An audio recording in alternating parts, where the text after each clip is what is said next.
दोज़ख के कॉन्टेक्स्ट में गुफ्तगू करते हुए अल्लाह ताला फरमाता है व इम मिनकुम इल्ला वारिदुहा, और कोई भी तुम में से ऐसा नहीं है मगर ये कि उसे दोज़ख से गुजरना पड़ेगा। काना अला रब्बिही हतमम मक़दिय्या, ये तुम्हारे रब की तरफ से तकदीर में शुदनी बात है, ये डेस्टिनी तुम्हारे लिए मुकर्रर है कि तुम सबको आग के ऊपर से गुजरना पड़ेगा। चाहे कोई जिन है, इंसान है, वो पैगंबर है, सहाबी है, ताबई है, नेक है, बद है, सबको एक दफा गुजरना पड़ेगा। फिर क्या होगा? सुम्मा नुनज्जिल लज़ीना तक़ौ व नज़रु ज़ालिमीन फ़ीहा जिसिया, फिर हम निजात दे देंगे अहले तकवा को और जो जालिम है उनको घुटनों के बल उसी दोज़ख में रहने देंगे। वलियाज़ु बिल्लाहि तआला, अल्लाहुम्मा अजिरना मिनन नार, आमीन। बुखारी मुस्लिम में कई एक अहादीस हैं पुलिस रात के हवाले से। एक वो हदीस जो बुखारी और मुस्लिम दोनों में मौजूद है।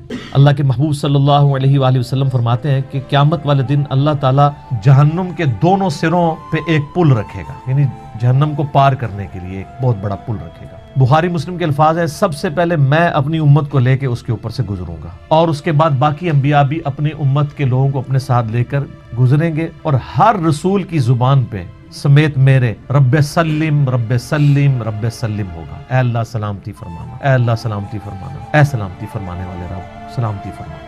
अब नमाज के बाद भी मुस्लिम शरीफ में दुआ है ना, अल्लाहुम्मा अंतस सलाम व मिनकस सलाम तबारक या ज़ल जलाली वल इकराम, सलामती। और नबी अलैहि सलाम फरमाते हैं ये कलाम भी सिर्फ अंबिया कर रहे होंगे, अंबिया के अलावा किसी को कलाम करने की इजाजत भी नहीं होगी। फिर नबी अलैहि सलाम फरमाते हैं कि बुखारी मुस्लिम के अल्फाज है कि जब लोग पुलिस रात से गुजर रहे होंगे ना, तो पुलिस रात के दोनों जानिब आंकड़े लगे हुए होंगे जिस तरह के कांटे होते हैं, और वो गुजरने वालों को जख्मी कर रहे होंगे और उठा उठा के मुजरिमीन को दोज़ख में फेंक रहे होंगे। जैसे क्रेन की आप समझें कि वो आगे क्रेन से वो चीजें उचक के फेंकी जाती हैं ना, तो नबी अलैहि फरमाते हैं इस तरह वो उचक कर जहन्नमियों को उस पुल से गुजरते हुए उचक कर फेंक रहे होंगे। और नबी अलैहि ने यह भी फरमाया, बुखारी मुस्लिम के अल्फाज हैं कि हर शख्स अपने अमाल के मुताबिक गुजर रहा होगा। कोई सुरीन के बल घिसटता हुआ जा रहा होगा, अस्तगफिरुल्लाह। आप सर इस मंजर को इमेजिन भी नहीं कर सकते। यहाँ तो कहते हैं लोग जो कुछ भी है तेरे महबूब की उम्मत से, तो वो उम्मत कौन सी है जो गुजर रही होगी? वो आप ही लोग ही हैं, हम लोग ही हैं। अल्लाह ताला सलामती के साथ हमें गुजारते हैं, आमीन। आप अलैहिस्सलाम फरमाया कि बाद लोग जो हैं वो यानी तेज रफ्तारी से गुजर रहे होंगे, बाज घिसट के अपने अमाल के मुताबिक गुजर रहे होंगे, और फिर लोग कट के दोज़ख में गिर रहे होंगे। फिर वो दोज़ख में रहेंगे यहाँ तक कि अल्लाह ताला उनके लिए कोई फैसला फरमा दे। वलियाज़ु बिल्लाहि ताला, अल्लाह ताला की पनाह, अल्लाहुम्मा अजिरना मिनन नार, आमीन सुम्मा आमीन। सही मुस्लिम में एक हदीस है, अबू सईद खुदरी कहते हैं कि हमें ये बात भी पहुंची है कि वो पुल जो है वो तलवार की धार से ज्यादा तेज और बाल से ज्यादा बारीक होगा। ये अल्फाज बिल्कुल सही है सही मुस्लिम के अंदर। तो ये इसके ऊपर से गुजरना एक मौजज़े वाला मामला ही होगा जिसको अल्लाह ताला निजात देगा। नबी सल्लल्लाहु अलैहि वसल्लम ने इरशाद फरमाया कि ये पुलिस रात जहन्नुम पे रखा हुआ एक पुल है जिस पर से लोगों को गुजरना पड़ेगा और हर शख्स अपने अमाल के मुताबिक गुजरेगा। बाज लोग बिजली की सी तेजी से गुजर जाएंगे, जैसे आसमान से ऐसे बिजली कड़क के नीचे पता ही नहीं चलता, विद इन सेकंड्स। बाज हवा की तेजी से गुजरेंगे जो उससे कम नेक होंगे। बाज घोड़ सवार या ऊंट सवार की सी तेजी से गुजरेंगे, बाज भागते हुए गुजर जाएंगे, और बाज जो हैं वो पैदल चलते हुए, और बाज सुरीन के बल घिसटते हुए। सर इतना लंबा पुल, पता नहीं कितनी मुसाफत है। बल्कि बुखारी मुस्लिम में अल्फाज है, नबी ने फरमाया कि उस पुल की लंबाई अल्लाह ही बेहतर जानता है, मुझे नहीं पता कितनी है। ओए हाय हाय हाय। और बाज ऐसे होंगे जो कट के फिर दोज़ख में गिर रहे होंगे, और उनका मामला फिर बाद में अल्लाह ताला तय करेगा कि उनके साथ क्या करना है। अस्तगफिरुल्लाह। जामे तिरमिज़ी में एक हदीस है, हज़रत अनस बिन मालिक जो हुजूर को 10 साल तक वुज़ू करवाते रहे, बुखारी मुस्लिम में आया। तिरमिज़ी में अल्फाज है, वो कहते हैं या रसूलल्लाह क़यामत दिन आप मेरी शिफात करेंगे? फरमाया मैं करूँगा। तो या रसूलल्लाह मुझे अपना पता बता दें, मैं आपको कहाँ तलाश करूँ? आपने फरमाया तुम पुलिस रात पे आ जाना। ओए हाय हाय, तुम मुझे पुलिस रात पे देख लेना, मेरे उम्मती गुजर रहे होंगे, मैं उनके लिए सलामती की दुआ कर रहा हूँ। कहा या रसूलल्लाह अगर पुलिस रात पे ना पाऊँ?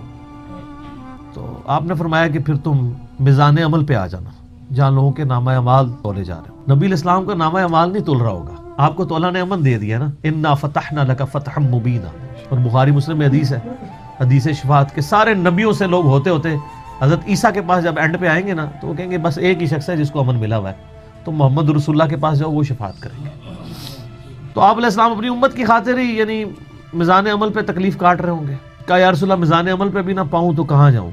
फरमाया फिर तुम हौज़े कौसर पे आ जाओ, मैं वहाँ पे अपने उम्मतियों को مشروب پلا رہا ہوں۔ بخاری مسلم میں درجنوں احادیث ہیں، آسمان کے ستاروں کے برابر اس کے برتن ہیں، اور جو ایک بار پیے گا وہ کبھی پیاسا نہیں ہوگا۔ جنت میں لوگ مشروب لذت کے لیے پیئیں گے، پیاس کی وجہ سے نہیں پیئیں گے۔ انہوں نے کہا یا رسول اللہ اگر آپ مجھے پل صراط پہ بھی نہ ملے، میزان عمل پہ بھی نہ ملے، اور آپ صلی اللہ علیہ وآلہ وسلم حوض کوثر پہ بھی مجھے نہ ملے، تو پھر میں آپ کو کہاں تلاش کروں؟ آپ فرمایا تم مجھے تلاش کرنا، میں ان تین میں سے کسی ایک جگہ پہ ہوں۔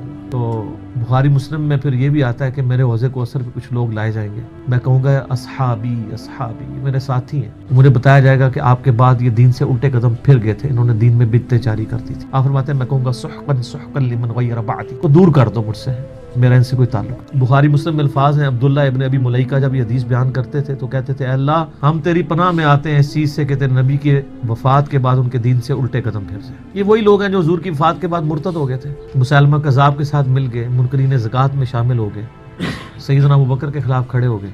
اور یہ صرف قانوناً صحابہ کے بارے میں صرف یہ حدیث نہیں ہے، عام امتیوں کے بارے میں الگ سے حدیثیں ہیں بخاری مسلم میں۔ یہ نہ سمجھیں کہ پچھلے لوگوں کے لیے، قیامت تک کے لیے جن لوگوں نے دین میں بدعتیں جاری کی ان کے لیے حدیثیں ہیں، اس میں امتی کے الفاظ بھی ہیں، وہ بھی بخاری مسلم میں۔ اور امت کیا کر رہی ہے؟ صحیح مسلم میں حدیث ہے، نبی علیہ السلام ایک دن اتنا روئے اور ساتھ ساتھ آیتیں پڑھ رہے ہیں قرآن کی۔ پہلے آپ نے سورہ ابراہیم کی وہ آیت پڑھی جس کا ترجمہ یوں ہے کہ ابراہیم علیہ السلام کہتے ہیں اے اللہ شیطان نے کتنے لوگوں کو بہکا دیا، تو جو شیطان کے رستے پہ چلا میرا اس سے کوئی تعلق نہیں، یعنی اعلان برات کر دیا اپنے ماننے والوں سے۔ پھر آپ نے سورہ مائدہ کی وہ آیات پڑھی جس میں حضرت عیسیٰ علیہ السلام کی اور اللہ کی قیامت کے دن گفتگو ہوگی۔ اس میں عیسیٰ ابن مریم کہیں گے اے اللہ جب تک میں ان میں موجود تھا میں ان پر گواہ تھا، جب تو نے مجھے اٹھا لیا پھر تو اور تیرا ان کا تیری مرضی، ان کو عذاب دے یا چھوڑ دے، اعلان برات۔ پھر حضور نے کہا کہ یا اللہ ابراہیم نے بھی اپنی امت سے اعلان برات کر دیا، عیسیٰ نے بھی کر دیا، لیکن میں کہتا ہوں میری امت میری امت۔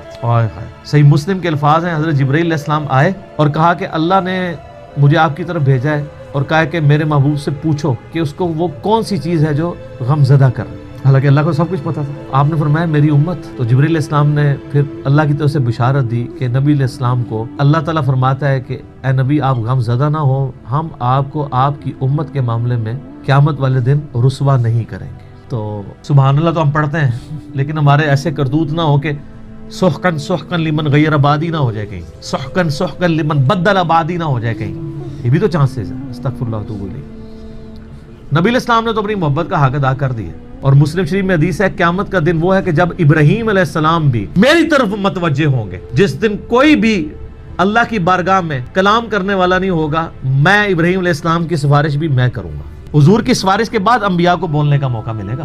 اسی پہ وہ اعلیٰ حضرت کا شعر ہے نا، وہ جہنم میں گرا ان سے جو مستغنی ہوا ہے خلیل اللہ کو حاجت رسول اللہ۔ بل ہم شعر کہہ سکتے ہیں، ہم محبت کے لیے نعرے مار سکتے ہیں، لیکن نبی علیہ السلام نے جو امت کو تعلیمات دی تھیں حجۃ الوداع کے موقع پر، غدیر خم کے موقع کے اوپر، امت نے کسی ایک وصیت کا بھی پاس نہیں۔ اب ایک دردناک ٹاپک ہے، جتنی مرضی بات کی جائے نہ ختم ہونے والی ہے۔ بس اس کو اسی پہ کنکلوڈ کرتے ہیں کہ اللہ تعالیٰ قیامت والے دن ہمیں اپنی رحمت کاملہ سے اپنے محبوب صلی اللہ علیہ وآلہ وسلم کی شفاعت کے ساتھ قیامت کی ساری ہولناکیوں سے بلا حساب و کتاب جنت میں داخلہ عطا فرمائے۔ آمین ثم آمین۔